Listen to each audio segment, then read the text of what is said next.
Day 15 we woke up on the beach, got up early and soon headed off down to Nouakchott. Thankfully the tide had gone out and it was easy going the whole way. Okay, this is a little bit more like it. We're not driving through water or soft sand. The tide's gone out a little bit this morning. There's this beautiful hard-packed wet sand at low tide. Chris is killing himself with the window that is still incredibly difficult to operate. So fortunately we don't have any problems much worse than that. I'm going to take this Range Rover on the inside.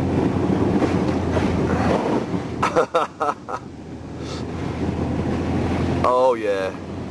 Oh yeah, see you later.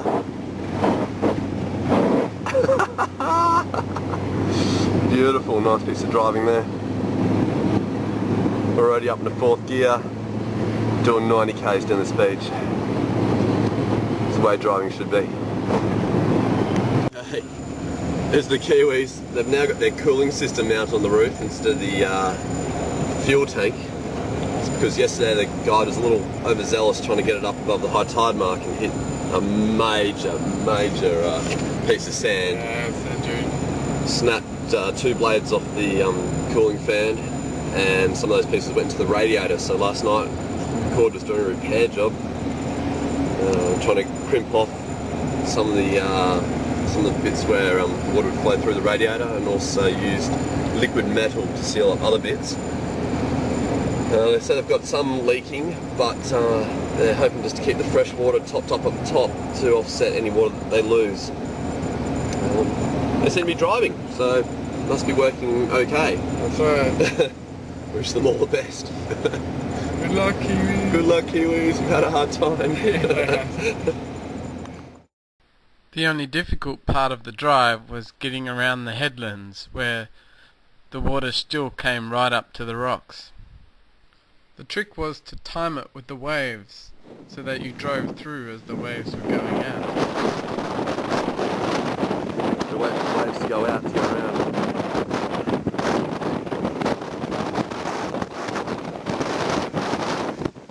Beautiful timing there. And the girls.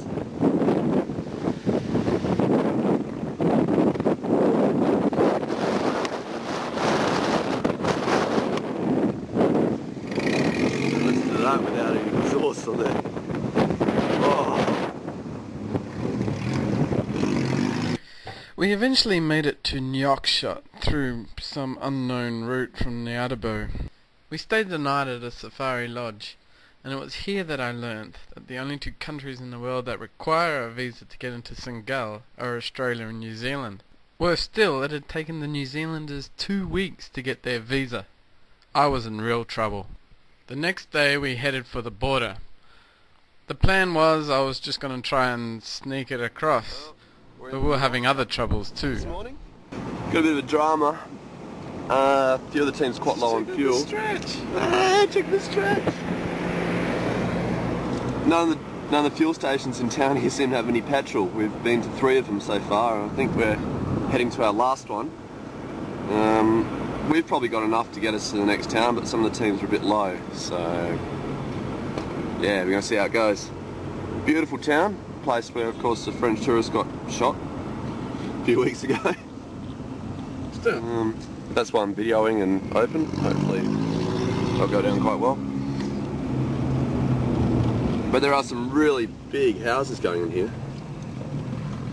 We haven't figured out the roundabouts yet. Apparently if you're on the roundabout you have to give way to other people entering the roundabout. Which makes complete nonsense.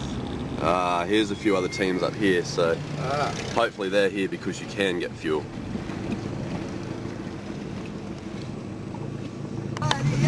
Back streets of Nouadhibou.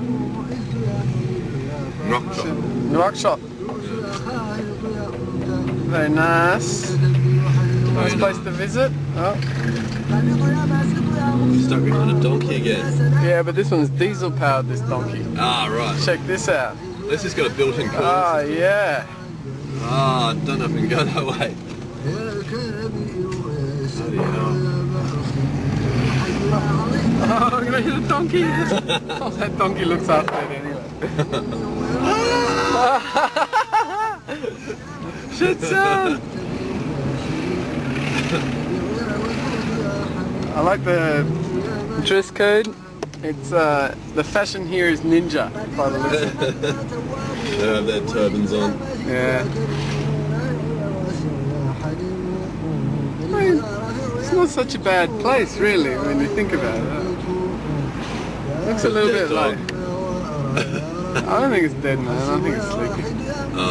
With its guts hanging out. I think we drove down some of these back streets. See, this is the main street. I think the back streets would be quite interesting. I love the way they kick their legs when the donkeys... Many petrol stations, pity none of them have any fuel. We were advised against crossing the border at Rosso, so instead we took a dirt track towards a smaller border further south. Well, we've been eating dust for about, what, 2 hours now? Seems like it. On the way to the Senegalese border. I'm sure it's beautiful out here. You've got beautiful wetlands and stuff. This whole area must flood, but at the moment it's obviously quite dry. And it's dust and big holes a lot of the way through. But the old escort seems to be handling it in a stride. No major issues, but again, aside from about 5 or 6 cars, the rest of the crew is all left a long way behind. We're sort of in a bit of a hurry to get to the border because after nightfall this road's going to be pretty slow going. We're averaging about 50 at the moment.